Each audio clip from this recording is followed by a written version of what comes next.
Ça, c'est la coupe qui fait rêver le monde entier, la Coupe du Monde.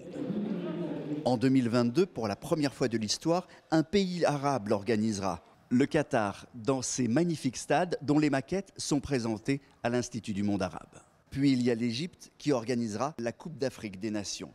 L'Égypte et le Qatar ne sont pas des pays champions du monde des droits de l'homme, mais parfois le football arrive à faire des miracles. C'est toute l'ambivalence du football en dictature, c'est-à-dire qu'à la fois certains considèrent que c'est un moyen pour la dictature de faire de la propagande, mais en même temps, tout d'un coup, ce pays est exposé à la lumière et exposé évidemment aux critiques du reste du monde.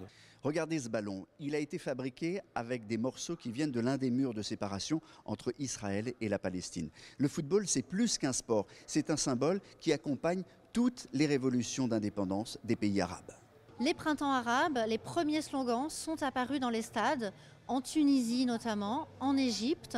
C'est les groupes ultras qui ont commencé à scander certaines revendications populaires avant qu'elles arrivent dans la rue. Et c'est ce qu'on voit encore aujourd'hui en Algérie, où des slogans demandant la démission du président Bouteflika sont apparus dans les stades. Ça, c'est le maillot de l'équipe de France de 1948. Pour la première fois, il était en blanc. Et celui-là appartient à une légende, Larbi Ben Barek, qui est à ce jour le joueur qui a porté le plus longtemps le maillot de l'équipe de France. Il a une place importante dans cette exposition. Une exposition qui rend hommage également à ces joueurs qui vont accomplir un véritable acte politique en créant l'équipe du FLN.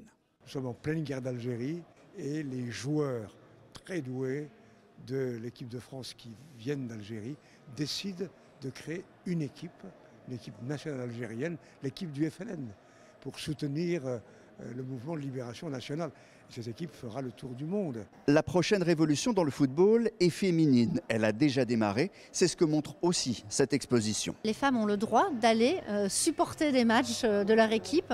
Ça, c'est nouveau dans beaucoup de pays. Et c'est vrai que depuis les années 2000, on voit ce mouvement qui est en marche et qui s'accélère d'année en année.